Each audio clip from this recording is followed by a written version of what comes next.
Hello guys, welcome to Tiwari tutorials. आज हम class 8 का एनसीईआरटी साइंस पढ़ाएंगे। So let's start with the first chapter.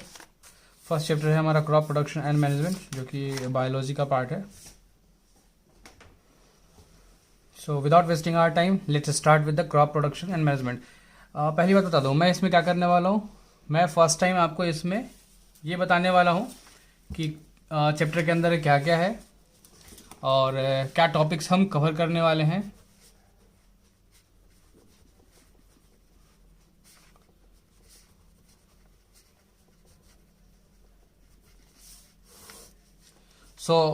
मैं इस चैप्टर को रीड आउट करूंगा। रीड आउट करने के बाद आपको पॉइंट टू पॉइंट समझाता जाऊंगा क्या है इस ओवरऑल चैप्टर के अंदर। ठीक है, सो let's start. Crop production. So crop क्या है, व्हाट इज क्रॉप? क्रॉप किसे कहते हैं?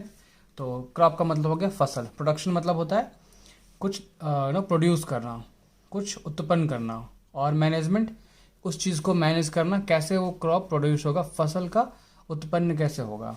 ठीक है, वो मैनेजमेंट करना। तो पहली और बूझो, ये दो बंदे हैं। तो went to their uncle house and during the summer. तो समर के गर्मी की छुट्टी जब आपकी होती है तो आप अपने अंकल, चाचा, दादी, नानी सबके घर में जाते हो। तो ये अंकल के यहाँ गए और अंकल उसके फार्मर है, किसान है। तो उन्होंने एक दिन देखा टूल्स देखा, यंत्र। टूल्स मतलब यंत्र।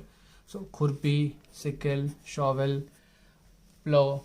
ठीक है, तो खुरपी किसे कहते हैं? खुरपी हो गया आपके पास जो एक छोटा सा फावड़ा कह सकते हो आप उसे, जो हम आप गार्डनिंग में यूज़ करते हैं, तो उसे खुरपी कहते हैं। ठीक है, सिकल हो गया। सिकल हंसुआ होता है आपका। कुछ आप लोगों ने कुछ इस शेप का, सी शेप का ऐसा होता है, और ये घास काटने का काम आता है।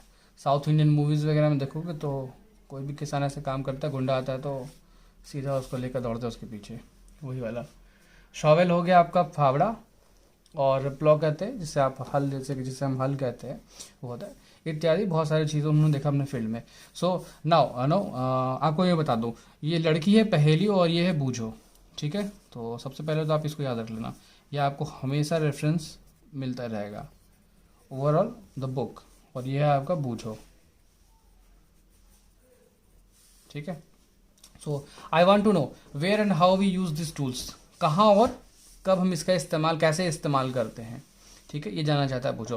So you have learn that all living organism requires food. सभी लिविंग ऑर्गेनिज्म को, हर एक जीव को, जो भी जीवित हैं, उनको भोजन चाहिए होता है। Plants can make their food themselves. Plant जो है, पौधे अपना भोजन खुद बना सकते हैं। Can you recall how green plant synthesise their own food. क्या आप ये रिकॉल कर सकते हैं, फिर से याद कर देखो कि कैसे प्लांट अपना खुद पौधे अपना खाना बना सकते हैं। तो मेरा पहला क्वेश्चन आप लोगों से कि पौधे अपना खाना कैसे बनाते हैं। सो हमें याद होगा, आप लोगों को याद होगा कि एक प्रोसेस का होता है फोटोसिंथेसिस। उसके जब वो सनलाइट लेता है और सनलाइट की हेल्प से अपनी खाना बनाता है। सो animals including humans can not make their own food. हम इंसान, जो आपको लगता है कि आपकी मम्मी आपके लिए खाना बनाती है, बट वो खाना आता कहाँ से है?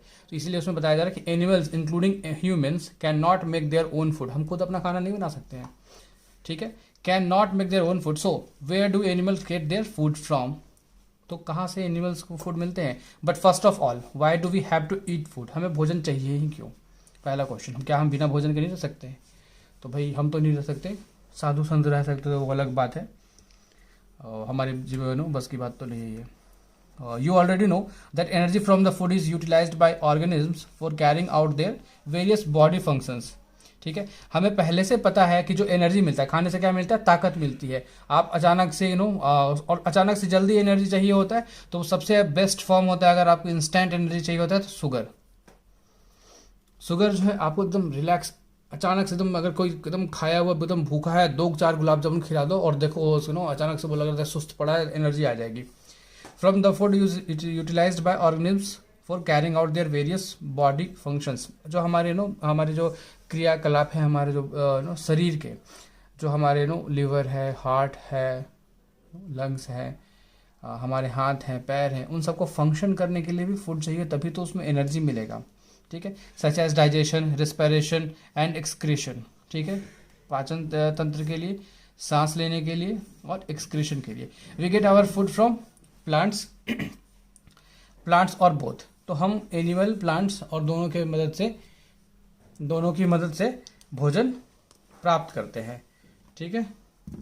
Since we all need food, how can we provide a large number of people in our country. Okay, so हमारे पास सबके लिए फूड चाहिए होता है, तो इतना लार्ज नंबर पे हमारे पास कंट्री में लोग हैं, तो उनके लिए फूड कहाँ से आता होगा, ये पूछेगा एक और क्वेश्चन है। So food has to be produced on a large scale. So food जो है उतनी लार्ज स्केल पे प्रोड्यूस होना चाहिए, तभी तो वो मिल पाएगा हमें।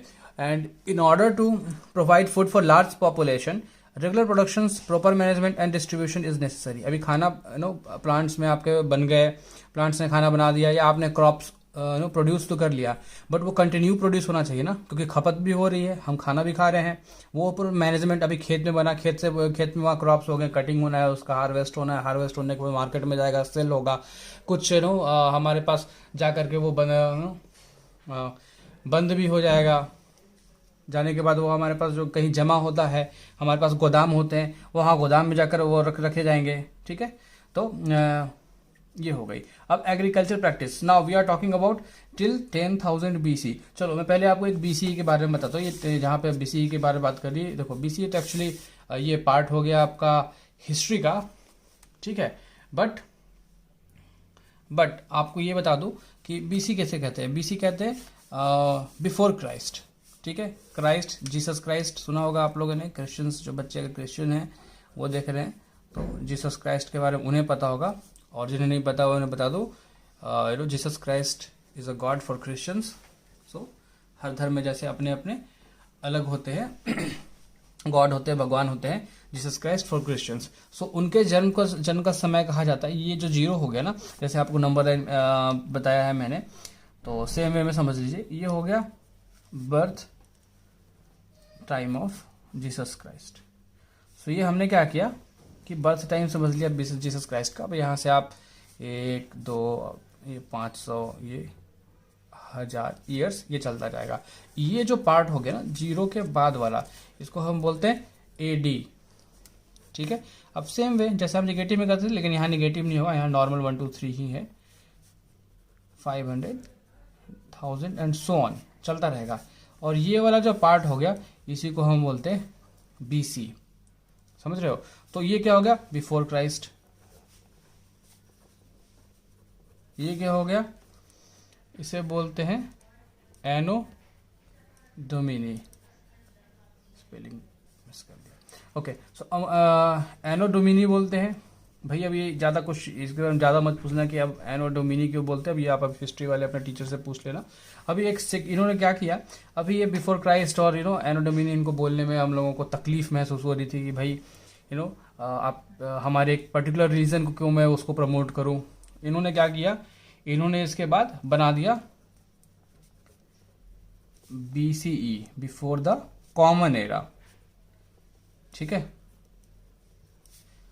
और इसको बना दिया कॉमन एरा, इसको बाद में बोल दिया common era. So AD is nothing but a common era, BC is nothing but a before the common era, before Christ, ठीक है।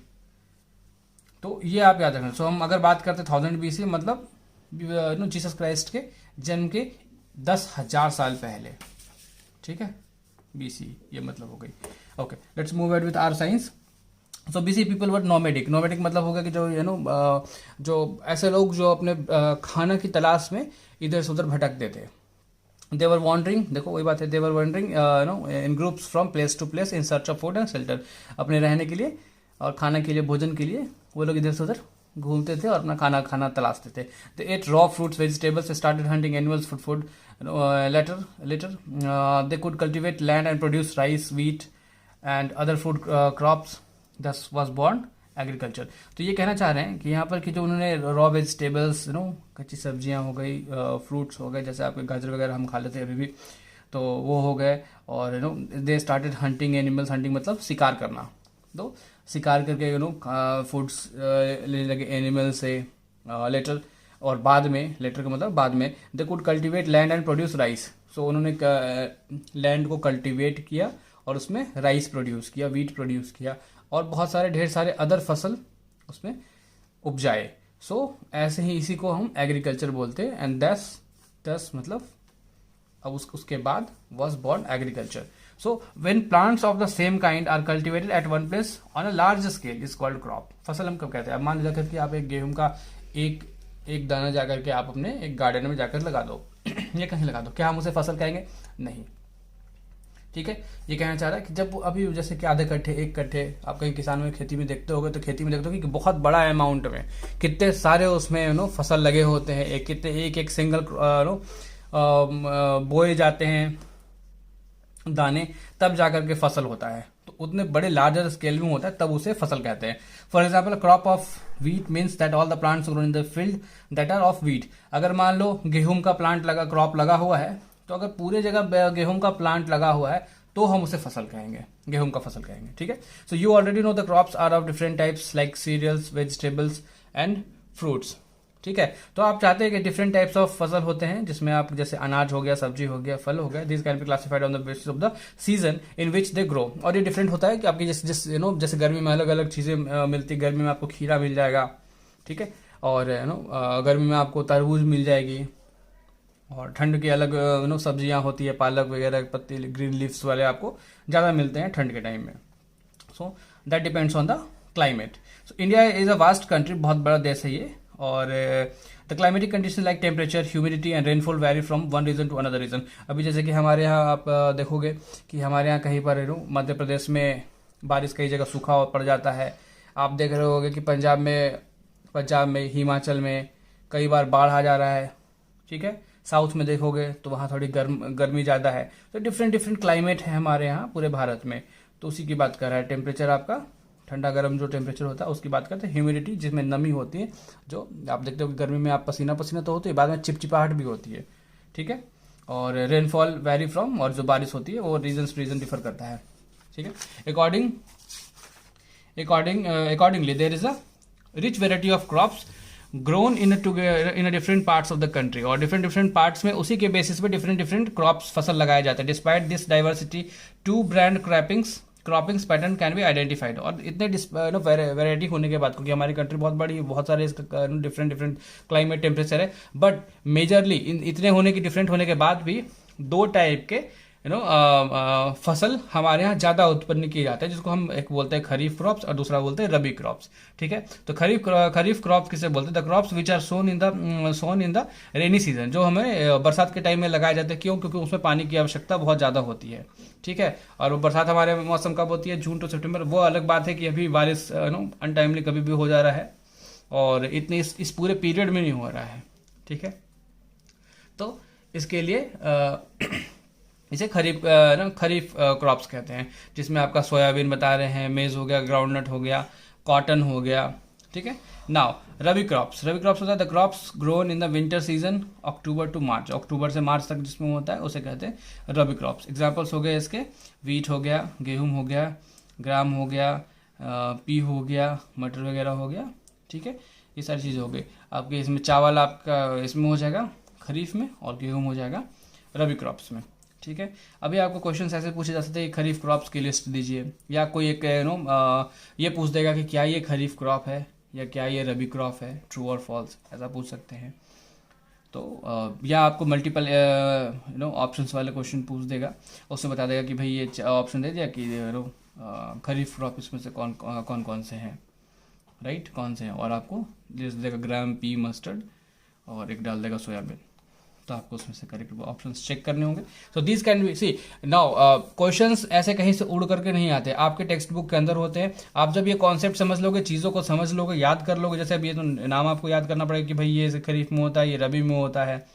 आप जो बच्चे गाँव से बिलोंग करते हैं या उनके पेरेंट्स अगर गाँव से हैं, एक्सपीरियंस होगा उनको, तो उनसे पूछोगे खरीफ और रबी के बारे में, तो वो काफ़ी अच्छा इन्फॉर्मेशन आपको उसके बेसिस पे दे सकते हैं। ठीक है, तो जैसे हमारे इसमें मस्टर्ड हो गया, सरसों हो गया, या जिस कई लिनसीड जो अलसी होता है वो हो गया। सो और जो पल्सेस और vegetables are grown during the summer at many places. और जो दाल वगैरह होती, सब्जियां तो खैर पूरे टाइम में सीजन में प्रोड्यूस किया जाता है। Okay, so basic practices of crop production. So why paddy can not be grown in the winter season? Because paddy requires a lot of water. Okay, so cultivation of crops involves several activities undertaken by farmers over a period of time. कई steps लेने पड़ते हैं. You may find out these activities are similar to those carried out by a gardener और even by you when you grow ornamental plants. Ornamental plants हो गए जो श्रृंगार के पौधे होते हैं, जो आप कोई आप अच्छे अच्छे फूल वगैरह गार्डनिंग वगैरह करते हैं, उस टाइप के प्लांट्स की बात कर रहे हैं in your house. These activities are task are referred to as an agriculture practices which are listed below. अभी क्या है, जैसे ये बता रहे हैं कि आपके कई एग्रीकल्चर के प्रैक्टिसेस होते हैं कि पहले आप क्या करते हो. अभी मैं इस बुक के बारे में नहीं कर रहा हूँ, आप सोचो, आप याद करो कि भाई अब पहले क्या होता है. पहले आप क्या करते हो, मिट्टी लाते हो. मिट्टी को लाने के बाद क्या करते हो, उसके अच्छे से अगर आप गार्डन में कर रहे हो तो गार्डन की बात कर रहा हूँ, या आपके घर में अगर मम्मी पापा भाई बहन कोई भी करते हो गार्डन, तो आप देखते हो पहले मिट्टी लाते हैं, मिट्टी को तुम बारीक करते, छोटा टुकड़ा कर देते हैं, महीन कर देते हैं. उसमें हम बाद में क्या करते हैं, उसमें हम मैन्योर्स मिलाते हैं, खाद मिलाते हैं, और खाद वाद मिलाने के बाद फिर हम उसको अकॉर्डिंगली कोई जो प्लांट लगाना होता है वो लगाते हैं. एक और प्लांट लग गया, लगने के बाद क्या करते हैं हम उसकी उसको कोड़ते हैं, उसकी गुड़ाई करते हैं. आप उसके लिए क्या यूज़ करते हैं, तो आपका जो यहाँ पर आपका टूल बताया था खुरपी, तो खुरपी का प्रयोग वहाँ पे करते हैं हम. उसी की बात कर रहा है कि पहले सॉइल को प्रिपेयर किया, बाद में सोइंग मतलब बोना, बाद में बोया. अभी जैसे कि चावल कैसे लगते हैं, चावल लगाने के लिए पहले क्या होता है, एक छोटा सा, जैसे कि मान लीजिए आपके पास एक 1 एकड़ का प्लॉट है, ठीक है, खेती के लिए. एक छोटे से पोर्शन में, ठीक है, आधे कट्ठे में लगा दिया, और उसमें आपके छोटे छोटे क्रॉप्स लगा दिए जाएंगे, ठीक है. इसमें से क्या होता है, इसमें आपका मल्टीपल्स बहुत सारे ग्रो हो जाएंगे. ये निकाल करके अब इसमें से क्या करते हैं किसान भाई क्या करते हैं, इसमें से वो सारे क्रॉप्स निकाल लेते हैं. जब छोटा होता है, वो छोटे की बात कर रहा, पूरे पकने को उसको मौका नहीं दी जाती है, और फिर एक एक करके पूरे खेत में लगाई जाती है, एक एक डिस्टेंस पर. ये देखो डिस्टेंस पर लगता है. डिस्टेंस पर क्यों लगता है, क्योंकि भाई आप ये पता है आपको, अभी आपका एक घर है, एक कमरा है, एक कमरे में अगर 2 बेड लगे हुए हैं, 3 भाई आ गए, भाई दिक्कत हो जाएगा सोने में, लड़ाई शुरू हो जाएगी कि भाई मैं इधर सोऊंगा, मैं दाएं सोऊंगा, तुम बाएं सोओगे, कोई इधर लात मार के उसे नीचे गिरा दे रहा है रात में, तो दिक्कत हो जाएगा, तकिए की लड़ाई हो जाएगी. तो बात वही है कि जहाँ पे रिसोर्सेज की कमी हुई, ठीक है, रिसोर्सेज की कमी हुई, वहाँ युद्ध होना पक्का है. वही साथ आपके साथ हो रहा है, प्लांट के साथ भी वही है, प्लांट के साथ भी वही सीन है भाई. तो अभी क्या होना है इसमें, अगर ज़्यादा पास में डाल दे तो रिसोर्सेज ज़्यादा वो ले लेगा, तो दोनों का डेवलपमेंट जो है अच्छे से नहीं हो पाएगा, क्योंकि वो तो डिस्ट्रीब्यूट हो गया, राइट. सो ये है एडिंग मैन्योर्स एंड फर्टिलाइजर्स, हम खाद वगैरह डालते हैं उसमें. इरिगेशन, पानी डालते हैं, उससे पानी पटाते वगैरह है. प्रोटेक्टिंग फ्रॉम वीड्स मतलब हो गया कि अनवांटेड जो प्लांट्स के साथ अब घास पतवार निकल जाते हैं, उसको वीड्स कहते हैं. और बाद में हम उसकी कटाई वगैरह कर लेते हैं, और बाद में हम उसको स्टोर कर लेते हैं. स्टोर करने का भी तरीका आपने गाँव में देखा होगा कि वो गाँव वाले खुद ही उसका बना करके, और जो चावल वगैरह पीटने के बाद जब बच जाता है, हमारे यहाँ उसको अटारी बोलते हैं, तो अटारी को उसमें अरेंज करके उसके अंदर स्टोर कर लेते हैं. और कई जगह गोदाम होते हैं, FCI को गोदाम वगैरह गवर्नमेंट की है, स्टोरेज फैक्ट्री में रखे जाते हैं. So preparation of soils, the preparation of soil is the first step before the growing a crop. तो पहला स्टेप प्रिपरेशन ऑफ क्रॉप है. सो एकदम याद देखो, एक चीज़ याद करना, ये लिस्ट आप याद कर लो भाई, लर्न दिस, ये स्टेप याद कर लोगे, याद आ जाएगा. एग्जाम में पूछ दिया कि what are the agriculture practices, तो भाई 5 नंबर 10 नंबर का पूछ दिया, तो यही कहानी आपको लिखनी है. प्रिपरेशन ऑफ सॉइल, मैं जो बता रहा हूँ मन में याद रखो, आप रटा लिख नहीं सकते. प्रिपरेशन ऑफ सॉइल तो बता दो कि पहला स्टेप प्रिपरेशन ऑफ सॉइल होता है, वो बहुत इंपॉर्टेंट होता है, ऐसे लिखना होता है. एग्रीकल्चर में बहुत इंपॉर्टेंट प्रैक्टिसेस है, सॉइल पे डिपेंड होता है मैक्सिमम चीज़ें, कि कैसा क्या होना है आगे, कितना अच्छा प्रोड्यूस होगा नहीं होगा. खराब सॉइल होगा तो खराब रिजल्ट आएगा, अच्छा सॉइल होगा तो अच्छा रिजल्ट आएगा. इस टाइप से थोड़ी सी बातें बनानी होती है, तो ये हो जाएगा. So one of the most important task in agriculture is to turn the soil and loosen it. थोड़ा मैंने बताया था कि टुकड़े करने पड़ते हैं, छोटे छोटे एकदम महीन कर लेते हैं. This allows the roots to penetrate deep into the soil. अभी हार्ड होगा तो जो रूट्स है, वो रूट्स जो जड़ें हैं वो अंदर तक नहीं जा पाएगी, राइट. इसीलिए जब खेत में होता है, इसलिए आप देख रहे हो, जैसे यहाँ फोटो में देखो, ये फोटो में देखो, ये क्या कर रहा है, बैल जो है हल से उसको जुताई कर रहा है, तो वो क्या कर रहा है, वो लूज कर रहा है. वो देख रहे हो, पहले वो हार्ड होगा, अभी आप वो लूज हो जाएगा, इसके लिए क्या रहता है वो, ठीक है. So the soil the loose soil allows the roots to breathe easily and even when they go deep into the soil, और अंदर भी जाते हैं और लूज भी हो जाता है, ठीक है. Why does the loosening soil allows the roots to breathe easily. The loosen soil अब क्वेश्चन पूछ सकता है कि भाई लूज करने, सॉइल लूज करने से क्या, कैसे वो उसको इजी ब्रीथ कर पाता है रूट्स। तो the loose soil helps in the growth of earthworms and microbes present in the soil. अभी अर्थ में ये आपने केंचुए देखे होंगे, राइट। तो केंचुए होते हैं, वो क्या करते हैं, उसके अंदर वो जो है हमारे यहाँ नाइट्रोजन प्रोड्यूस करते हैं, ठीक है, नॉट हमारे यहाँ, सबके यहाँ नाइट्रोजन ही प्रोड्यूस करते हैं। सो अर्थवर्म्स का काफ़ी और माइक्रोब्स जो है उसके जो हमारे सॉइल में होते हैं तो वो उसको नमी भी बनाए रखते हैं। उसमें कई जो हमारे प्लांट्स के लिए काफ़ी इंपॉर्टेंट जितने भी जैसे एनपीके हो गया आपका, सो ये सब चीज़ें वगैरह उसके अंदर ऑलरेडी आपके यहाँ बनी रहती है। अब हम फर्टिलाइजर्स वगैरह यूज़ करने लगे हैं, नए नए केमिकल्स यूज़ करने लगे हैं, तो उसके लिए इंपॉर्टेंट है। So these organisms are friend of farmers. तो भाई यही लिख दिया कि भाई इसके दोस्त हो गए, इसके लिए भलाई कर रहे हैं तो ये दोस्त हो गया। Since they further turn out and loosen the soil and add humus to it, but why the soil needs to be turn into लूजन।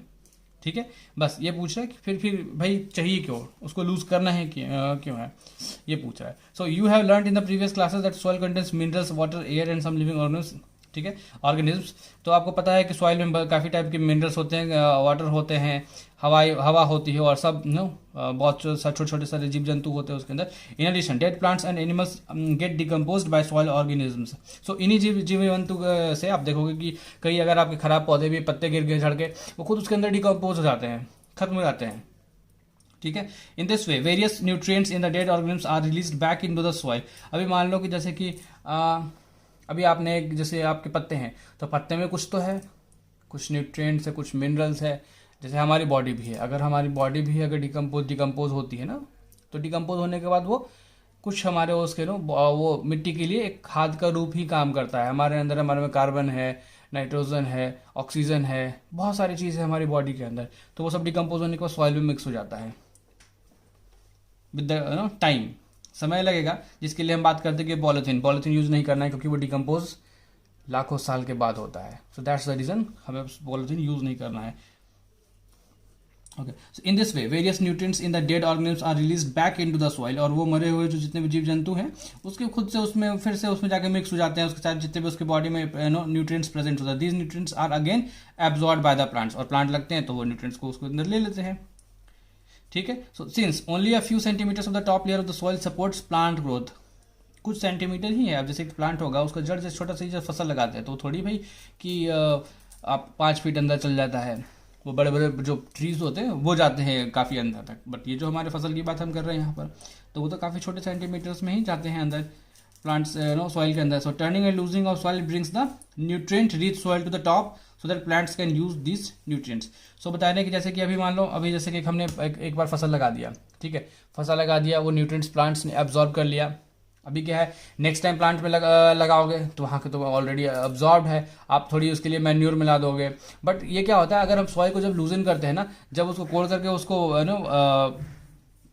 नीचे, तो उससे हेल्प से क्या होता है कि नीचे का जो मिट्टी है वो ऊपर आ जाती है, तो मिक्सअप हो जाता है, इसके लिए कह रहा है। सो आपका आंसर हो गया कि क्यों उसको लूज करना चाहिए, ये आपका यहाँ पे आंसर हो गया।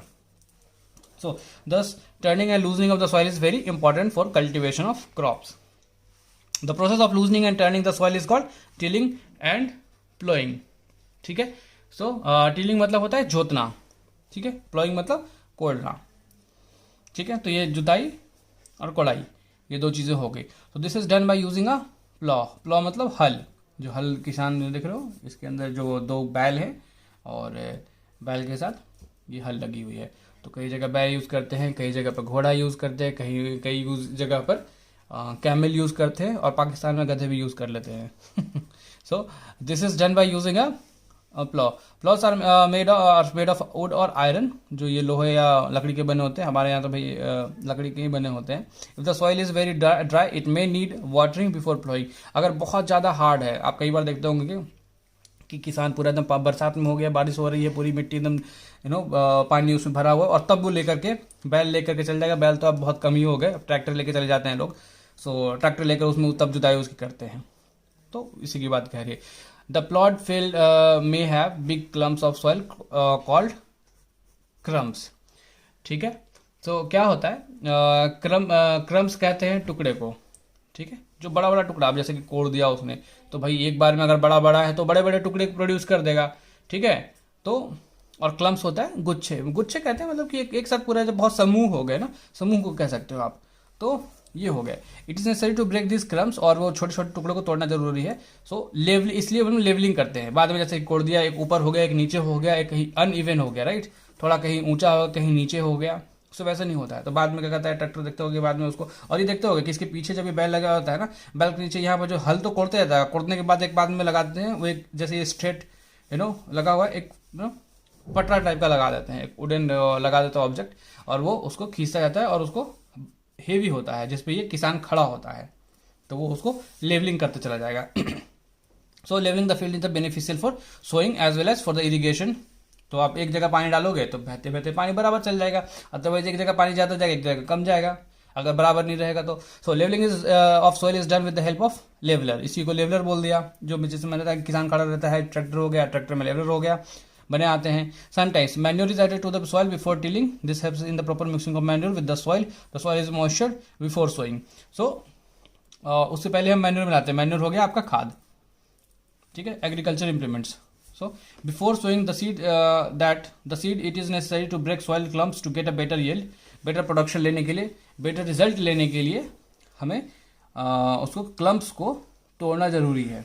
This is done with the help of various tools. This main tools used for this purpose are plow, हल हो गया, कुदाल हो गया और कल्टीवेटर हो गया।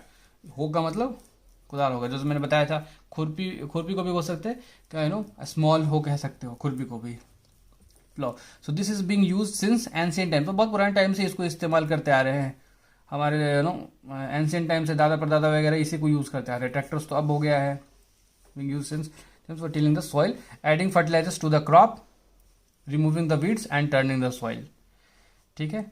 तो इसके लिए प्लो इस्तेमाल की जाता है। फर्टिलाइजर्स आपका हो गया, chemical fertilizers we are talking about, fertilizer जो हो गया, and this is made of wood and is drawn by a pair of bulls and other animals. देखो वही बात होगी ना, घोड़े और ऊंट वगैरह कई जगह पे यूज करते हैं, डिपेंड करता है। और क्या इसमें वो अभी ये मेंशन नहीं किया बस इसमें कि कहते भी इस्तेमाल करते हैं पाकिस्तान में खास करके। It contains a strong triangular iron, क्योंकि एक्चुअली गधों की कमी नहीं है ना पाकिस्तान में।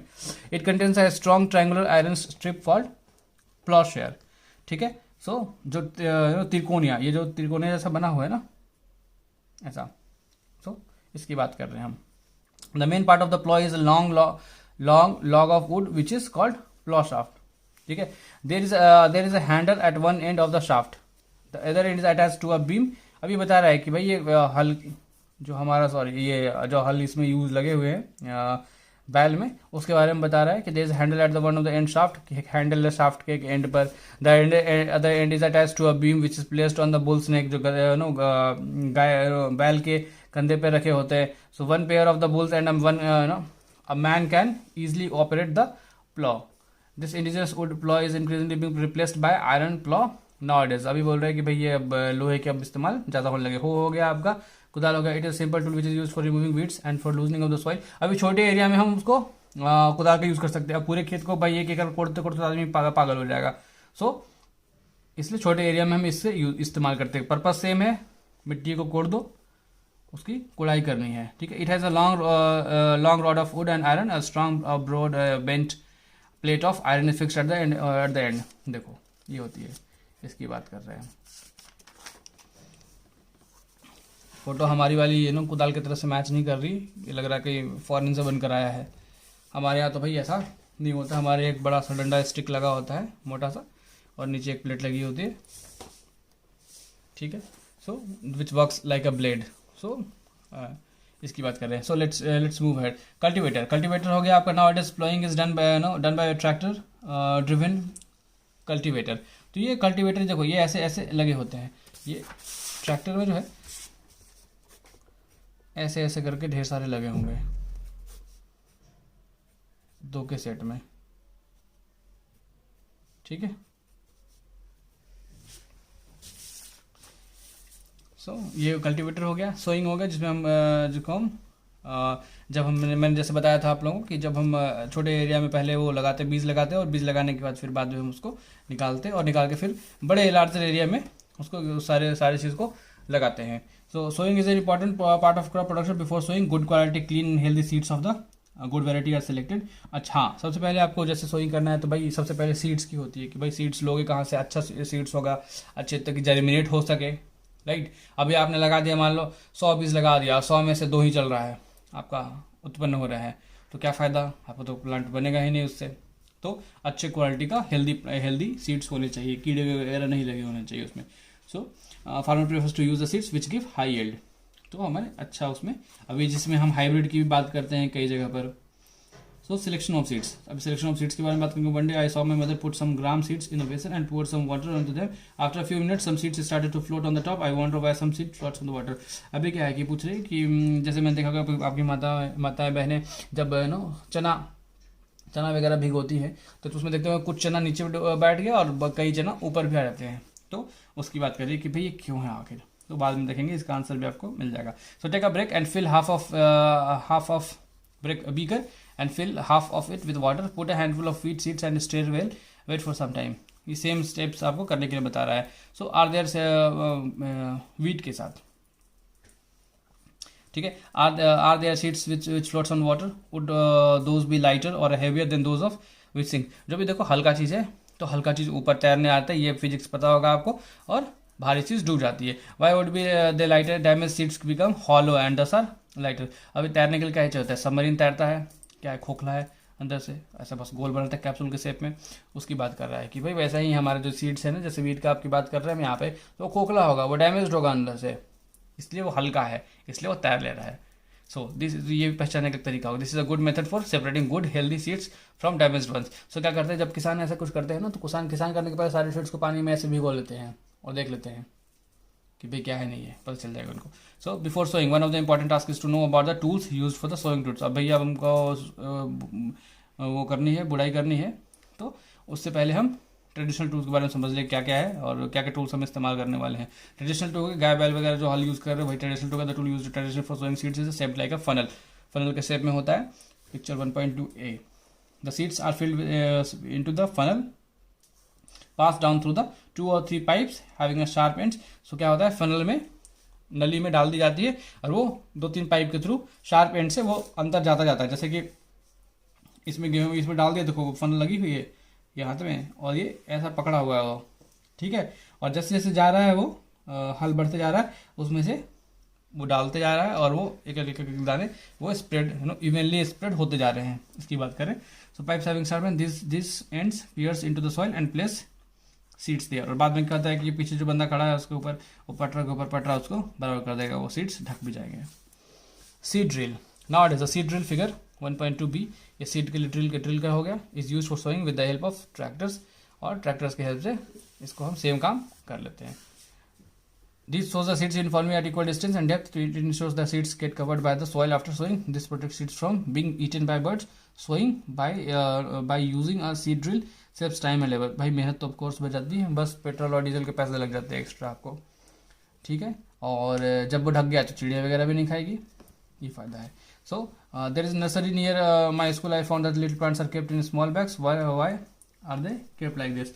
नर्सरी है इसके जहाँ पर हम ढेर सारे प्लांट्स को रखते हैं, तो इनके पास एक नर्सरी है, ठीक है। So seeds of a few plants such as paddy are the first grown in the nursery. When they grow into seedlings they are transplanted into the fields manually. देखो ये वही वाली बात हो गई।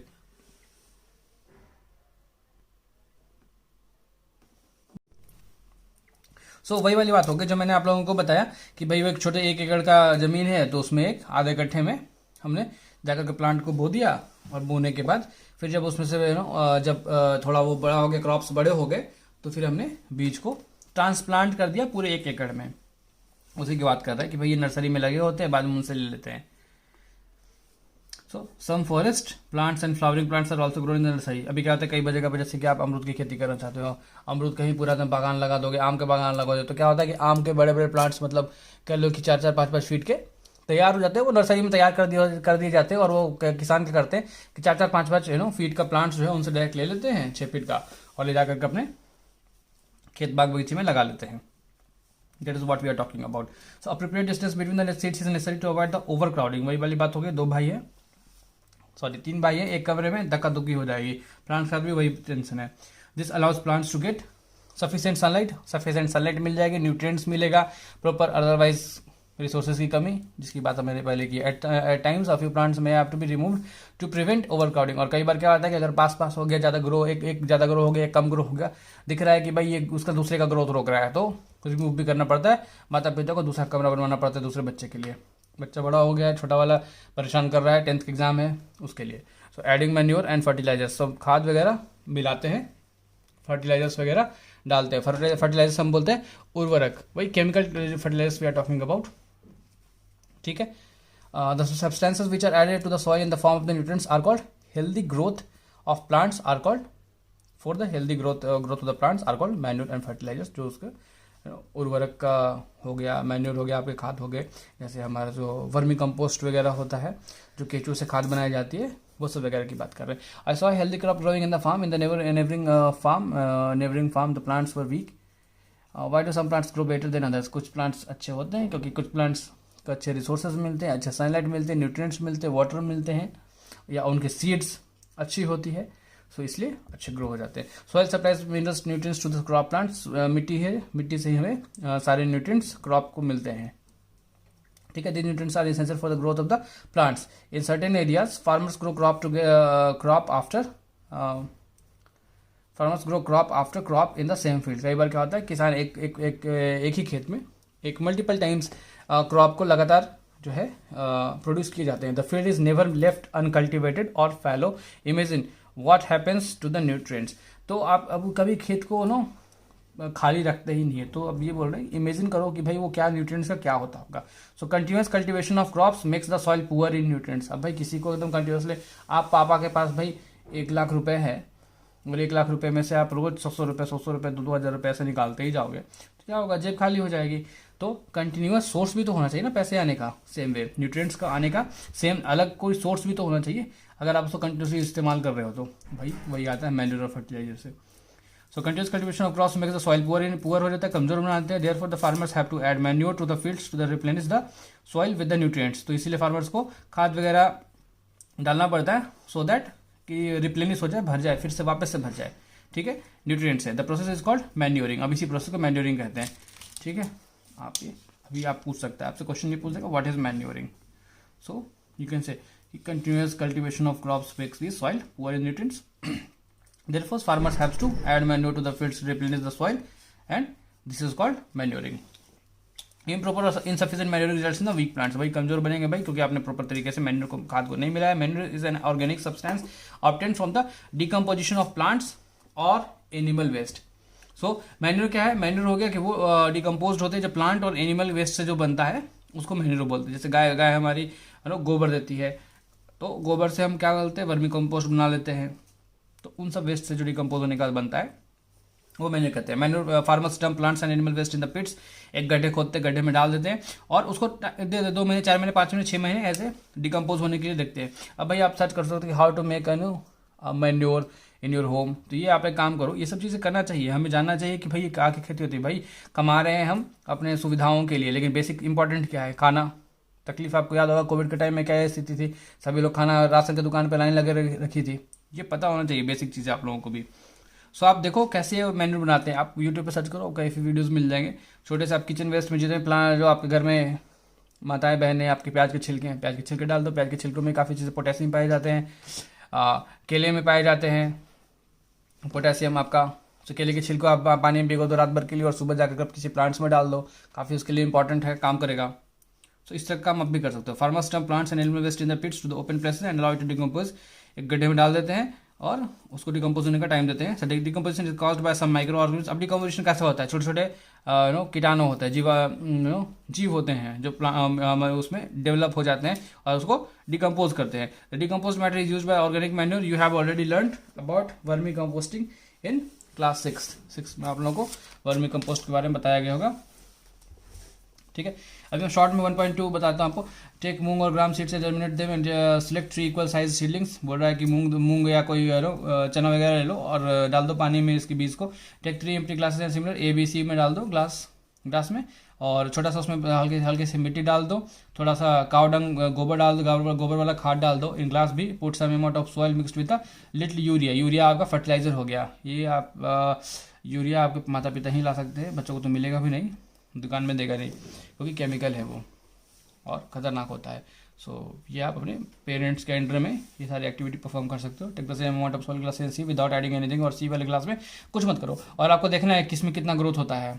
सो प्रैक्टिकल होना ये काफ़ी इट्स इंटरेस्टिंग थिंग। सो एक बार कर दो, ये एक बार 2 दिन में नहीं होने वाला है, ये आप अभी करके छोड़ दोगे, 1 महीने बाद सब रिजल्ट निकल के आएगा 10 दिन में, ठीक है। So now poor the same amount of water in each glass and keep the clear signals, और सेम पानी पानी में डाल दो और टाइम से उसको सेम जगह पे रखो और देखो कि क्या स्थिति है उनकी, ठीक है। सो ये दिखा रहा है कि ABC में क्या क्या स्थिति थी। Growing seeds with the manure and fertilizer, did plants in the glass grow at the same pace, क्या उसी पेस मतलब स्पीड, क्या उसी स्पीड से प्लांट तीनों में ग्रो हुआ। Which glass showed better result और better growth of plants, in which glass was the growth faster, और किसमें फास्ट हुआ। Fertilizers are the chemicals which are rich in particular nutrients, how are they different from manure, fertilizers are produced in the factories, ठीक है, जो कि chemical fertilizer की we are talking about. Some examples of fertilizers are urea, ammonium sulphate, super phosphate, potash, NPK हो गया, nitrogen, phosphorus, potassium, याद कर लो NPK, ये हमको गार्डनिंग वगैरह भी करते हैं, किचन गार्डनिंग वगैरह जो भी करते हैं उनको भी पता होगा। NPK बोलते हैं, आप दुकान में बोलोगे कि भैया हमको NPK चाहिए, वो NPK का आपका पैकेट दे देगा आपको, आप ऑनलाइन भी सर्च कर सकते हो।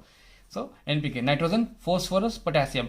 सो the use of fertilizer has helped farmers to get better yield of crops such as wheat, paddy and maize, ठीक है। तो कई क्रॉप्स में वगैरह को काफ़ी बेटर रिजल्ट देने में काफ़ी सहायतापूर्ण होता है। But excessive use of fertilizer has made the soil less fertile, और ज़्यादा प्रयोग करिए तो वो ज़्यादा फायदेमंद आपके सॉइल के लिए नहीं होता है, ज़्यादा फर्टाइल नहीं होगा, ज़्यादा अच्छा उत्पन्न नहीं होगा उस मिट्टी में। Fertilizers have also become a source of water pollution. Therefore, in order to maintain the fertility of the soil, we have to substitute fertilizers with organic manure or leave the field uncultivated in between two crops. अब ये कहता है कि ज़्यादा fertiliser का जो प्रयोग करते हैं उससे आप वाटर भी पोल्यूशन, वाटर भी गंदा हो रहा है, पानी भी गंदा होता है, ठीक है। सो अब मेंटेन करने के लिए कि सॉइल की फर्टिलिटी भी अगर ज़्यादा यूज़ कर लेते तो वो भी जाती है। तो बेटर अप्रोच ये है कि या तो आप खेत को खाली छोड़ दो 2 क्रॉप के बीच में, एक उत्पन्न किया, 2 महीना, 5 महीना, 6 महीने ऐसे छोड़ दिया, नेक्स्ट यूज़ करो, ये बात कहनी चाह रही है इसके अंदर, ठीक है। और नहीं तो फिर भाई जैविक खाद यूज़ करो, जो वर्मी कंपोस्ट हो गया, गोबर वगैरह हो गया, वो यूज़ करो।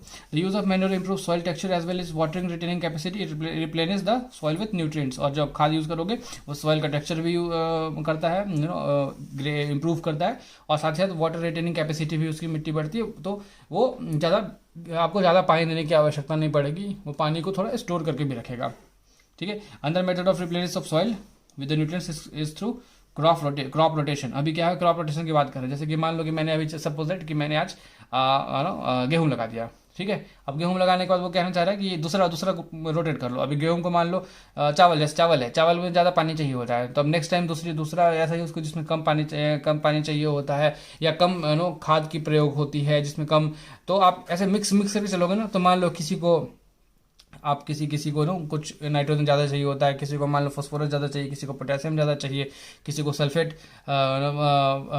अमोनियम सल्फोट ज़्यादा चाहिए होता है। तो डिफरेंट प्लांट्स के डिफरेंट रिक्वायरमेंट्स है, उसकी ज़्यादा अति आवश्यक है, तो ऐसे मिक्स करके करोगे तो बैलेंस बना रहेगा। This can be done by growing different crops alternately, ठीक है, एक के बाद एक। अल्टरनेट का मतलब 1 by 1, एक आज ये लगाया तो कल दूसरा कुछ लगाया। Earlier farmers in the northern India used to grow legumes as fodder in one season and wheat in the next season, ठीक है। सो नॉर्थ इंडिया में ये प्रैक्टिस करते थे पहले से। This is helped in the replenishment of the soil with nitrogen, और nitrogen को स्टोर करने में काफ़ी ज़्यादा महत्वपूर्ण होता था। नाइट्रोजन काफ़ी इंपॉर्टेंट है किसी भी प्लांट के लिए। Farmers are being encourage to adopt this practice, और अभी हम तो भाई अब पैसे कमाने की बात हो गई है, तो लगातार लगाए जा रहे हो, तो कहीं ना कहीं तो रिसोर्सेज डिप्लीट तो होनी है। In the previous classes you have learned about क्या है भैया, RHIZOBIUM, rhizobium. So this is a kind of a bacteria जो आपके प्लांट्स के लिए अच्छे होते हैं। These are the present in the nodules of the roots of the leguminous plants, they fix atmospheric nitrogen, right. So leguminous क्या होता है, आपको दलहन वगैरह लगाते हैं तो वो हो गया, ठीक है। अब ये देखो इसमें बताया जा रहा है फर्टिलाइजर्स और मैन्योर के डिफरेंस हो गया। तो फर्टिलाइजर भाई मैनमेड हो गया, फैक्ट्री में बनती है, देखो फैक्ट्री में बनती है, और उसके लिए fertiliser does not provide any humus to the soil, मतलब फर्टिलाइजर क्या आपको एक केमिकल दे दिया, नाइट्रोजन के लिए डाल दिया फर्टिलाइजर तो नाइट्रोजन दे दिया, बट क्या उसकी मिट्टी में ह्यूमिड होने के लिए वाटर रिटेन कैपेसिटी बढ़ाती है? नहीं। तो they are rich in the plants nutrients like nitrogen, phosphorus, potassium. ठीक है, और पोटेशियम को कैसे लिखते हैं, इसका रिप्रेजेंटेशन है, इसलिए NPK बोलते हैं हम इसको। ये हो गया N, ये हो गया P और ये हो गया K। और मैन्योर आपके जो गोबर के खाद वगैरह बनते हैं उसकी बात कर रहा है, कैटल हो गया। Manure can be prepared in the fields, fields में डाल के छोड़ सकते हैं। Manure provides a lot of humus to the soil, relatively less rich in the plants nutrients. तो भाई इसमें अभी डायरेक्ट भाई अब होता है कि एक इसी पर्पज से प्रोड्यूस किया गया कि भाई इसमें न्यूट्रिशन इतना परसेंटेज होना चाहिए। और इसके अंदर हो गया कि भाई आपको प्लांट्स के अंदर एक स्पेसिफिक कोई फिक्स करके नहीं किया, तो इसमें थोड़े कम होते हैं, इसलिए किसान भाई हमारा इसको इस्तेमाल भी बहुत ज़्यादा यूज़ नहीं करते, क्योंकि भाई ज़्यादा प्रोडक्शन चाहिए होता है, इसके लिए फर्टिलाइजर्स का प्रयोग ज़्यादा की जाती है। So now advantage of the manure, the organic manure is considered to be better than fertilisers because it enhances the water holding capacity. वही water holding capacity, water retain capacity, English का खेल है, आप समझ लेना। Capacity, it makes the soil porous due to which exchange of the gases becomes easily. और मान लो कोई गैसेस रिलीज करनी है सॉइल से तो ऑटोमेटिकली वो भी हो जाएगा। It increases the number of the friendly microbes, और कई जीव के लिए वो बेटर होता है। अब हो सकता है कई जीवों के लिए वो फर्टिलाइजर्स हार्मफुल भी होते हैं, जो मिट्टी में कई जीव जंतु हैं वो फर्टिलाइजर से मरते भी हैं। It improves the texture of the soil. ठीक है, नाउ इरिगेशन मतलब पानी डालना। All living beings needs water, सबको पानी चाहिए। Water is important for the proper growth of development. Water is absorbed by the plants roots, plant roots के absorb करती है water. Along with the water minerals and fertilisers are also absorbed. ठीक है, plants के साथ plant जो है water के साथ साथ मिनरल्स और फर्टिलाइजर्स जो है एब्जॉर्ब करती है। Plant contains nearly 90% of water, 90% पानी प्लांट में यूज करती है। Water is necessary because germination of seeds does not make place under dry conditions. सूखे जगह पर ड्राई वो जर्मिनेट नहीं होगा, सीड्स जो है डेवलप नहीं होंगे।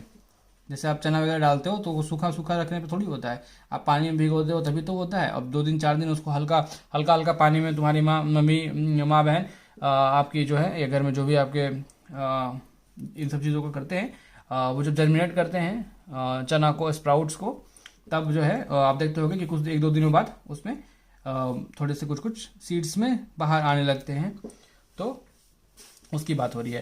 Nutrients is dissolved in the water and transported to each part of the plant. ठीक है, न्यूट्रिएंट्स हो गया आपको जो भी अच्छे जो पदार्थ हो गए पानी में डिजॉल्व हो गया, और पानी में डिजॉल्व होने के बाद जो है, क्योंकि पानी से 90% पानी के फॉर्म में खींचता है, तो पानी में वो मिक्स हो गया, और मिक्स होने के बाद प्लांट में चले गए। So water also protects the crop from both frost and hot air currents. So जब वाटर जो है आपको जमने से ही बचाएगा उस प्लांट को, और गर्म हवाओं से भी। The maintain the moisture of the soil for the healthy crop growth, fields have to be water regularly. और भाई वाटर का मात्रा को प्रॉपर मेंटेन करना पड़ेगा, उसकी बात है। The supply of water to crops in regular intervals is called irrigation. ठीक है, द सप्लाई ऑफ वाटर, अभी पानी का सप्लाई करेंगे आप पानी वाटर को, उसी को इरिगेशन कहते हैं। The time and frequency of the irrigation varies from the crop to crop. भाई किस पौधे को कितना पानी चाहिए, कम किसी के लिए कम चाहिए, कम रिक्वायरमेंट होता है, तो वो टाइम टू टाइम डिपेंड करता है। एक भाई आपका हो सकता है कि दिन भर में 5 लीटर पी जा रहा है, दूसरा भाई 1-1.5 लीटर ही पी के संतुष्ट है। तो वो ऐसी पौधों के साथ भी है कि जैसे कि हम खरीफ और रबी की बात करें, तो खरीफ में जब आप देख रहे थे तो खरीफ में ज़्यादा रेनी सीजन में हो रहा था, तो इनको पानी ज़्यादा चाहिए होता है। रबी क्रॉप्स को पानी कम चाहिए होता है, right. So this is all about irrigation. This time and frequency irrigation varies from the crop to soil and season to season. In summer, the frequency of the watering is higher. Why is it? Could it be due to the increased rate of the evaporation of the water from the soil and leaves? पूछ रहा है क्यों मिट्टी को पानी ज़्यादा चाहिए होता है गर्मी में, क्योंकि भाई सूख जा रहा है, चाहिए होगा, गर्माहट है, हीट है, वो उसको सोख ले रहा है। I am very careful this year about watering this plants. Last summer my plants dried up and died. भाई सूख कर मर गए इनके प्लांट, बूझ हो गए। सोर्सेज ऑफ इरीगेशन, अब पानी कहाँ से करोगे भाई, ट्यूबवेल से करेंगे, पॉन्ड से करेंगे, लेक से करेंगे, रिवर्स, डैम्स, कैनल्स, जहाँ से पानी मिलेगा भाई वहाँ से कर लेंगे। उसी के मेथड के बारे में बात कर रहा है। तो इसको मोट कहते हैं, जो पहले के ज़माने में आप लोगों को शायद देखा भी नहीं होगा, बट कहीं हो सकता है कि कहीं कहीं के गाँव में होगा, और मैं उम्मीद करता हूँ कि कहीं ऐसे आप यूपी चले जाओ, मध्य प्रदेश चले जाओ, बिहार चले जाओ, तो कई जगह पर हो सकता है, छोटे मोटे जगह पर होगा। लेकिन क्योंकि हमारे यहाँ अब न्यू टेक्नोलॉजी आ गई है, मोटर लग गए हैं, बट जहाँ अभी गरीबी है, पाकिस्तान चले जाओ, देखो ये सारी चीज़ मिल जाएंगे। तो आप कई वीडियोस मैंने भी नोटिस किया है, पाकिस्तान में ऐसे ऐसे कई वीडियोस आपको दिख जाते हैं इस टाइप के, तो आप ऐसे सर्च करके देख लो भाई क्या होता है ये सब। तो ये इसमें क्या होती है, जैसे ये बैल इसके अंदर घूमता रहता है और ये टरबाइन की तरह ये रोटेट करता है, ये पानी यहाँ से लेता है। ये क्या होता है ना, वो एक डालडा आता था और वो डब्बा बना होता था, तो डब्बा जाएगा और डब्बा उसको एक पानी उठाएगा और सारे फिर दूसरा भरता जाएगा, तीसरा भरता जाएगा और इधर पलटता जाएगा। ठीक है, ये साइकिल चल रहा है, जैसे देखो ये लगी हुई है ना, सेम वे है, बस इसमें ये बैल घुमा रहा है। तो these are the different different types. अब इसको देखो, कोई सब मोड करता है, जैसे पुली सिस्टम हो गया, यहाँ पुली लगी हुई है, कोई चेन पंप हो गया, ठीक है, कोई जिसे आप चेन पंप हो गया। अब इसको कहते हैं ढेकली बोलता है, और कोई इसको राहत बोल रहा है, लीवर सिस्टम। ठीक है, pumps are commonly use for the lifting water, diesel, biogas, electricity and solar energy is use to run this pumps. तो भाई अब एनर्जी तो चाहिए होगा इलेक्ट्रिसिटी प्रोड्यूस करने के लिए, so you are not going to focus on कि भाई अब क्या है, बस इन्होंने बता दिया है, आप बस समझ लो कि भाई ये होना है। स्प्रिंकल सिस्टम बारे में बताता है, स्प्रिंकल कि भाई पाइप लगी होती है, पाइप की जगह पर एक जैसे हमारा नल लगा होता है कहीं पे, तो वैसे ही हर जगह पे नल लगी होती है और स्प्रे फवारा मारता है पानी का। ठीक है, तो उसकी बात कर रहे हैं यहाँ पर। ये मॉडर्न मेथड्स हो गया, तो भाई ये याद रखना, ट्रेडिशनल मेथड्स पूछेगा तो भाई ये आपके 4 चीज़ें हो गई, एक्सप्लेन कर सकते हो। अब इसमें एक्सप्लेन क्या करना है, एक्सप्लेन करो भाई कि भाई इससे पुलिस सिस्टम होता है, इंसान खुद से उठाकर पानी गिराता है, इसमें चेन लगे होते हैं और चेन की मदद से वो रोटेट करता है और रोटेट करके पलटते जाता है पानी। समझ रहे हो, ये कुएं वगैरह में लगाए होते हैं, तो ये सब आप एक्सप्लेन कर लो कि भाई यहाँ इंसान खुद से घुमा रहा है, ये एक बड़ा सा पत्थर बनाता है, ये हेवी लकड़ी लगी होती है, ये बांस या कोई बड़े से लकड़ी से गट्ठर से रखे जाते हैं। ये ये जैसे जैसे इसको रिलीज़ करेगा अंदर, वो अंदर जाता जाएगा, पानी निकाल लेगा, और जैसे छोड़ेगा, जब पानी हेवी हो जाएगा, जब ये जैसे यहाँ इसको छोड़ दोगे, खोल दोगे, तो ऑटोमेटिकली जो है ये वो पानी को ऊपर खींच लेगा, बाल्टी निकालो, पानी डाल दो। Sprinkler system, this system is more useful the uneven on the uneven land, ये मध्य प्रदेश वगैरह के साइड में ज़्यादा मिलती है आपको। So where sufficient water is not available, the perpendicular pipes having the perpendicular, किससे 90 डिग्री वाला परपेंडिकुलर हो गया। ठीक है, गैंग्स ऑफ वासेपुर वाला परपेंडिकुलर की बात नहीं हो रही है। हैविंग रोटेटिंग नोजल्स, और छक छक छक छक छक छक घूमने लगेगा। Are join in to the main pipeline to the regular intervals when water is allowed to flow through the main pipe under pressure with the help of pump, pump के इस्तेमाल से इसको की जाती है। It escapes from the rotating nozzles, जो nozzles बोलते हैं जो उसके जो मुंह पे होता है नल के, स्प्रिंकलर्स के। It gets sprinkler on the crop as if it is raining, और ये लगता है कि बरसात हो रहा है, एकदम महीन महीन फवारे उस पर पड़ते हैं। तो ये कई स्प्रिंकलर जो है कई प्लांटेशन के लिए काफ़ी इंपॉर्टेंट भी होता है, कम पानी है तो अच्छा काम करता है ये। Now drip system, in the system that water falls drop by drop directly near the roots, और ये रूट्स के पास ही एकदम ये पाइप लगी होती है, ये देखो ऐसे एकदम। भाई इससे ज़्यादा इमेज आपको यूट्यूब में अब मिल जाएगा, सबके पास इंटरनेट है ना, तो ये सब ड्रिप सिस्टम कैसा होता है, अच्छा सा वीडियो देखो, आपको लाइव ऑर्गेनिक फार्मिंग वगैरह करते हुए लोग बंदे मिल जाएंगे। सो this is all about drip system, so it is called drip system. जो ड्रिप सिस्टम, ड्रिप मतलब बूंद बूंद, ठीक है, ड्रॉप्स, ड्रॉप से याद करो ड्रिप, जैसा आप बोलते हो ड्रिप भी इसको इसमें, जैसे हम जब आप कहते हो जब सलाइन वगैरह लगता है, गांव देहात में बोलते हैं कि पानी चढ़ाना, तो जब आप किसी को बीमार होता है तो ड्रिप सिस्टम से वो एडजस्ट करके एक बूंद बूंद जाता है ना, उसकी वैसे ही हो गई। अब हम नशे में डाल देते हैं, ये डायरेक्ट रूट्स के पास जाकर छोड़ देते हैं, एक एक बूंद एक एक बूंद एक एक बूंद करके। So it's called drip system. Garden and trees के लिए बेटर होता है, वाटर इज नॉट वेस्टेड, और बिल्कुल वेस्ट नहीं होता है, कहीं पत्ते वत्ते पे डालने की जरूरत नहीं है, पत्ते पे पानी डालने से कुछ खास आपको फायदा नहीं होने वाला, जड़ में जाएगा, जड़ से पानी हर जगह पर वो डिस्ट्रीब्यूट कर लेगा। ठीक है, so it is a boon in regions where availability of water is poor, जहाँ बिल्कुल पानी की कमी है वहाँ के लिए बहुत ही बड़ा लाभदायक है।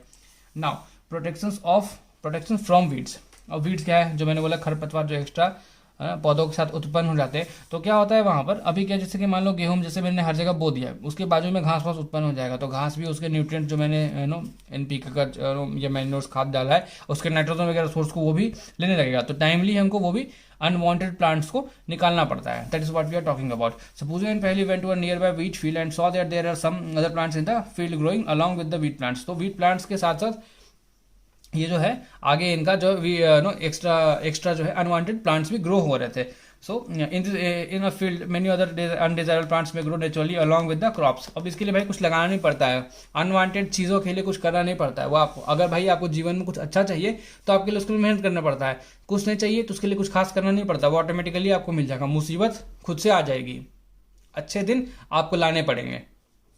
ठीक है, वही बात है। अनवांट अच्छे आपको ग्रो करना है, वीट चाहिए खास करके, तो उसके लिए आपको मेहनत करना पड़ेगा। प्लांट बना रहे हैं, प्लांट्स डेवलप कर रहे हैं, और अनवांटेड चीज चाहिए ऑटोमेटिकली मिल जाएगा, यही नेचर है। And that is called unwanted undesirable plants are called weeds. So the removal of weeds is all called weeding. अब भाई वीड को रिमूव कर रहे हैं तो उसको वर्ड टर्म कर दिया, सो टर्म हो गया weeding. Weeding is necessary since weeds compete with the crop plants for water, nutrient, space and light. So इसके लिए वो लड़ाई हो जाती है कि भाई किसको ज़्यादा रिसोर्स चाहिए। तो भाई अगर वीड वैसा रहा खरपतवार तो ज़्यादा सोर्सेस लेगा, आपके जो क्रॉप्स हैं वो डेवलप नहीं होंगे, दस they affect the growth of the crop, और उसके क्रॉप के आपके फसल का ग्रोथ रुक जाएगा या कम हो जाएगा। Some weeds interface even in the harvesting and may be poisonous for animals and human beings. अभी क्या है, कुछ अनवांटेड प्लांट्स होते हैं जो जहरीले, जो हमारे लिए अच्छे नहीं है। अगर आपने उस टाइम में नहीं उगाड़ा तो फसल जब काटने लगोगे उसके साथ 2 4 5 10 आ गए, ऐसे समझ जाओ 1 एकड़ में 10 एकड़ में आ गए, आपके गेहूं में के साथ आ जाएगा, आपको हो जाएगा, बस खाओगे बीमारी हो जाएगी। सो इन सब चीज़ों का रिमूव करना पड़ता है। Farmers adopts many ways to remove the weeds and controls their growth, और डिफरेंट टाइप्स का इस्तेमाल करते हैं, जिसमें tilling before sowing of crops. इसलिए जब टीलिंग करते हैं, जिसको मैंने आपको बोला जोतना, तो हम जब जोतते हैं तो वो क्या अनवांटेड चीज़ें भी निकल आती है। जब कुछ घास वजह से उठ जाता है, मैंने छोड़ दिया एक फसल के बाद मैंने दूसरे फसल के लिए 3 महीने छोड़ दिया, तो घास उत्पन्न हो जाएगा, उसके अंदर घास पैदा हो जाएगी। तो जब हम उसको जोत देंगे तो घास भी भाई मर जाएगा, उल्टा पुल्टा हो जाएगा, पूरा मिट्टी खत्म हो जाएगा। So that is helps in the uprooting and killing of the weeds which may then dry up and get mixed with the soil. और बाद में क्या होगा, वो सूख जाएगा घास, और सूख करके ऊपर मिट्टी मिल जाएगा। The best time for removal of weeds is before they produce the flowers and seeds. So best तरीका होता है, बेस्ट टाइम होता है जब पहले वो या तो वो खुद से सीड्स दे दे या खुद की फ्लावर बना दे इसके पहले, क्योंकि भाई अगर वो मरा तो फिर दूसरा प्रोड्यूस कर देगा उसके सीड्स। सो उसके पहले उसको उसका काम तमाम कर दीजिए। The manual removal of includes physical removal of the weeds by uprooting and cutting them close to the ground from time to time। और अब तक मैनुअल वे भी होता है कि भाई उसके जड़ से काट डालिए। This is done bye with the help of खुरपी, जिस खुरपी की बात कर रहे थे हम, स्मॉल हो, ठीक है, उससे कर सकते हैं। A seed drill figure 1.2b is also use to uproot weeds. चलो 1.2b में देखते हैं किसकी बात कर रहे हैं।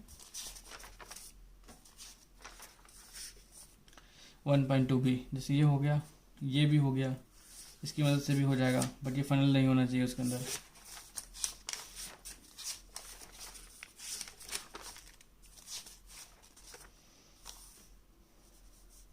Weeds are also controlled by using certain chemicals called weedicides. और जो ऐसी फर्टिलाइजर्स नहीं हो गया, एक ऐसे केमिकल हो गए जिसको सिर्फ वीड्स को ही मारेगा, आपके प्लांट को नहीं मारेगा, तो वो ऐसे बने होते हैं, ठीक है, वो केमिकल उसके फोकस्ड होते हैं। सो वैसे उसको वेडिसाइड्स बोलते हैं। तो पूछ देगा व्हाट इज वेडिसाइड्स, ठीक है। So like 2,4-D these are sprayed in the fields to kill the weeds, they do not damage the crops. देखिए वो फसल को आपका डैमेज नहीं करेगा। The weedicides are diluted with the water to extent required and sprayed in the fields with a sprayer. और sprayers आप किसान पे देखते हो, किसान भाई अपने पीठ पर उसको पंप के साथ ऐसा ले लेते हैं और एक स्प्रे कर देते हैं। So do weedicide have any effect on the person handling the weedicide spray.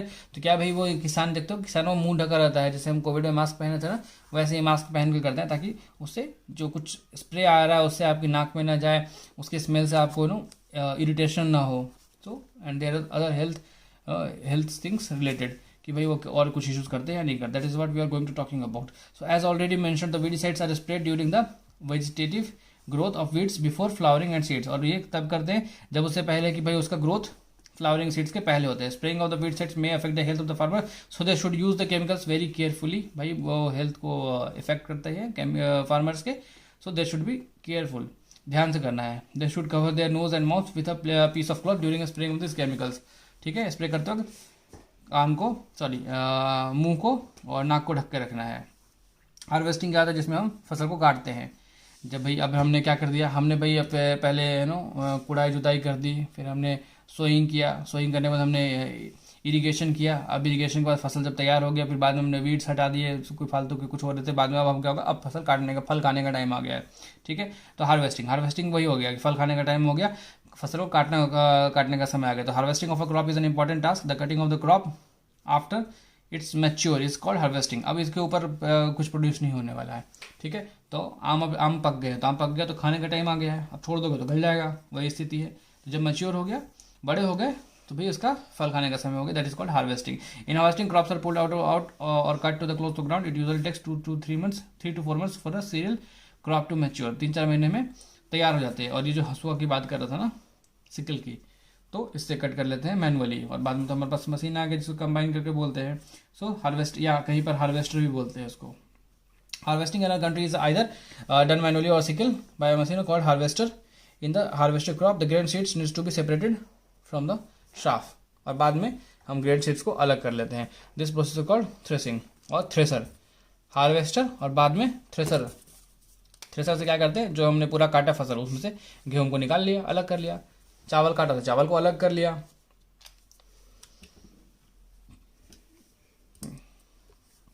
और बाद में इसे मशीन करते हैं कंबाइन, ठीक है। After harvesting sometimes stubs are left in the field which is burned by the farmers. जो हम बोलते हैं ना स्टब्स, जो आपके जो बच गए, जो आप आज सुनते होंगे कि दिल्ली पंजाब में जला दिया भाई और दिल्ली में धुआं धुआं हो गया दिल्ली, तो उसके बारे में बात कर रहे हैं। तो जो हमारा जो रिमेनिंग बच जाता है प्लांट्स में, ये जैसे चावल के बाद हमने वो बच गया हमारा, अटारी बोलते हैं हम उसे, तो पिटारी बोलते हैं कई जगह पर उसको। तो जो रिमेनिंग बच गया उससे वो जब उसको जला देते हैं, और जो आपका ये खूट जैसा रह जाता है, राइट, वो क्या होता है, जैसे कि अब फसल आपने यहाँ तक ऐसा पूरा आपका फसल हो गया, राइट, ये रूट है आपका, ये ज़मीन है, तो आपने यहाँ तक तो काट लिया फसल, ये जो बच गया ना, कि जो ठूंठ भी बोलते हैं उसको, तो इसको जला देते हैं, पराली बोलते हैं उसको हम, ठीक है। तो उसको जलाते हैं, उसकी बात कर रहे हैं ना। पहले is worried, see knows that it cause pollution, पहले को भी वही दिल्ली की टेंशन है। So it may also catch fire and damage to the crops lying in the fields. और बचे कुछ क्रॉप्स अगर साइड में कहीं रखे हैं तो उन्हें पकड़ सकता है, हवा चिंगारी एक लग रही, बस वो है, आग लग जाएगी। Farmers with the small holdings of the land do the separation grain of chaff by winnowing. अब इस मशीन को बोलते हैं विनोइंग, जिसकी वजह से छोटे फार्मर्स भी आपका सेपरेशन कर लेते हैं, जो भी आपका जो ग्रेन बना है उसकी मदद से। So harvest festival. So after 3 or 4 months of the hard work, this comes with the day of the harvest. The sight of the golden fields of the standing crop laden with the grain fills with the heart of the farmer with the joy and the sense of the well-being. So भाई सबका दिल गदगद हो जाता है कि भाई हमारा फसल कामयाब हुआ, अब हार्वेस्ट का सीजन आ गया। दैट इज हार्वेस्ट फेस्टिवल एक उत्सव की तरह मनाते हैं। The efforts of the past season have borne fruit and it is time to relax and enjoy a little. थोड़ा बहुत एंजॉय करना है, अब नेक्स्ट फसल की तैयारी भी करने के समय है, इसलिए थोड़ा बहुत एंजॉय कीजिए और मजे लीजिए। The period of the harvest is thus the growth is a great joy and happiness in all parts of the India. Men and women celebrate it with great enthusiasm. Special festival associated with the harvest season are Pongal, Baisakhi, Holi, Diwali, Nabanya and Bihu. तो आप लोगों को comment करके ये बताना है कि पोंगल कहाँ मनाया जाता है, बैसाखी कहाँ मनाया जाता है, होली कहाँ मनाया जाता है, दिवाली कहाँ मनाया जाता है, नबन्या एंड बिहू ये कहाँ कहाँ का फेस्टिवल है। सो ये आप प्लीज़ कमेंट करके बताएं। नाउ अभी क्या है, जब भाई अब हमने सब कुछ कर दिया, अब काम हो गया कि भाई अब जो गोदाम में हमको स्टोर करना है। तो मैंने बताया था कई जगह पर हमारे कहते हैं कि हमारे चावल वगैरह हो गया तो अटारी, जो पिटारी, अटारी कहो, जो भी है, जो बचे खुचे जो चावल निकालने के बाद जो बच गया उससे उसका एक घर जैसा बना देते हैं, झोपड़ी जैसा, झोपड़ी नुमा, और उस स्ट्रक्चर में छोटे छोटे किसान रख देते हैं। और जो किसान के पास भाई अरेंजमेंट ज़्यादा है, पैसे हैं, बड़े अमाउंट है, तो वो गोदाम में भी रखवा देते हैं। So that is what we are going to talk about. Storage of produce is an important task, ठीक है, काफ़ी इंपॉर्टेंट टास्क है भाई। आपने इतना कुछ मेहनत किया है, अब जितनी बचाओगे, महंगाई होगी तो बेच देंगे, महंगा पैसा मिलेगा, अच्छा पैसा मिलेगा, या तुरंत तो बेच नहीं सकते, पूरे 1 साल खाना है, जब तक नेक्स्ट प्रोड्यूस नहीं होगा तब तक खाना है, तो स्टोर करके रखना है उसको for longer time. They should be safe from moisture, गीला इंसेक्ट गीला नहीं होना चाहिए, चिपचिपा नहीं होना चाहिए भाई, उसमें कीड़े पड़ जाएंगे, फफूंदी पड़ जाएगा, खराब हो जाएगा।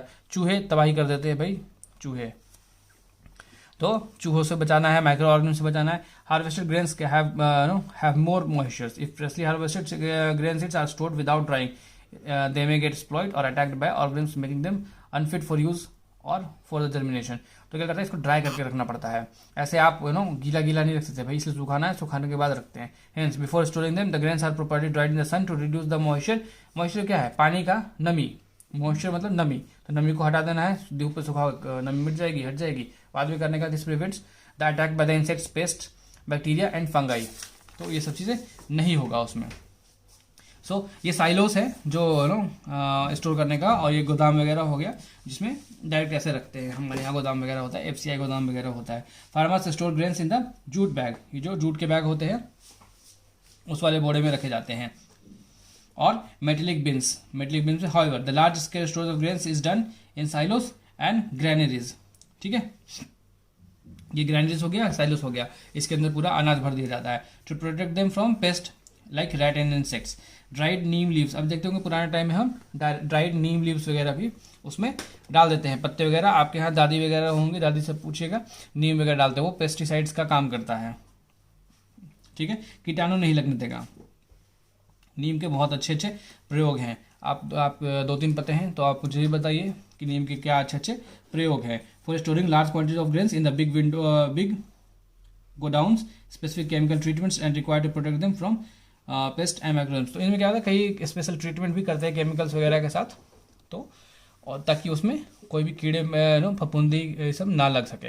और बाद में जब इस्तेमाल करना होता है तो भाई उसको हमें अच्छे से क्लीन करना पड़ता है ताकि उससे सारी केमिकल्स वगैरह हट जाए इस्तेमाल करने के पहले। नाउ फूड फ्रॉम एनिमल्स, अब एनिमल से हम क्या क्या फूड लेते हैं, तो milk, cow, buffalo, sheep, she goat, she camel. She मतलब फीमेल हो गया, फीमेल गोट, बकरी और ऊँट से हम दूध लेते हैं। After completing this table you must have, बाकी भी लिख दो कि भाई और बाकी कहाँ कहाँ से एनिमल से और क्या क्या हमको मीट मिलता है, तो किस किस से मिलता है, अंडे मिलते हैं तो किस किस से मिलता है, ऐसी चीज़ों की लिस्ट बनाने के लिए आपको इस बताई गई है।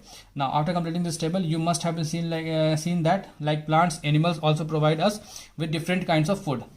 एनिमल में हमें खाना प्रदान करते हैं। Many people living in the coastal areas consume fish as a major part of their diet. अभी केरला में चल जाओ, मैंगलोर में चल जाओ, कई कर्नाटक जो बॉर्डर लाइन एरिया में, आंध्र प्रदेश हो गया, तमिलनाडु हो गया, जो भी कोस्टल रीजन के एरिया के लोग हैं, तो वहाँ पर देखते होंगे क्योंकि उनके पास भाई ओशन मिल रहा है, सी है, तो वहाँ से फिश सी फूड ज़्यादा वो लोग कंज्यूम करते हैं। हमारे पास क्या है कि बिहार, मध्य प्रदेश, पंजाब, यूपी, हमारे पास खेत खलिहान है, ज़मीन ज़्यादा है, तो हम वहाँ पर ज़्यादा प्रोड्यूस कर पा रहे हैं क्रॉप्स को, फसल को। तो जहाँ जहाँ जैसे जो चीज़ें अवेलेबल होता है लोग वैसे ही कंज्यूम करते हैं उस अपने अवेलेबिलिटी के according. So in the previous classes you have learned about the food that we have done from the plants.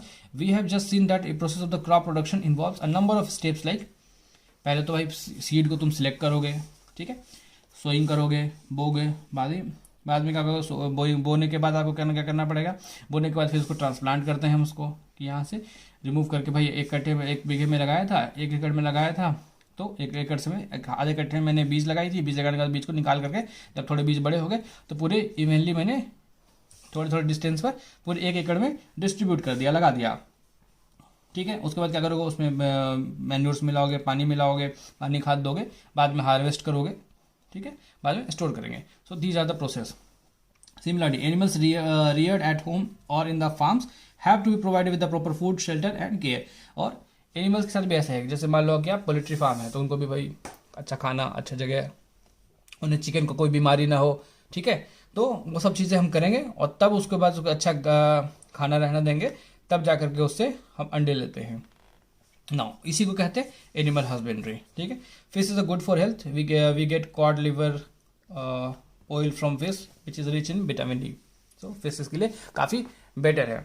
सो हमने इसमें चैप्टर 1 कवर अप किया है।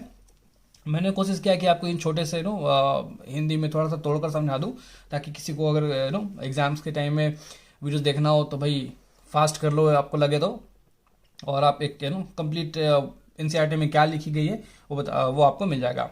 So thank you guys.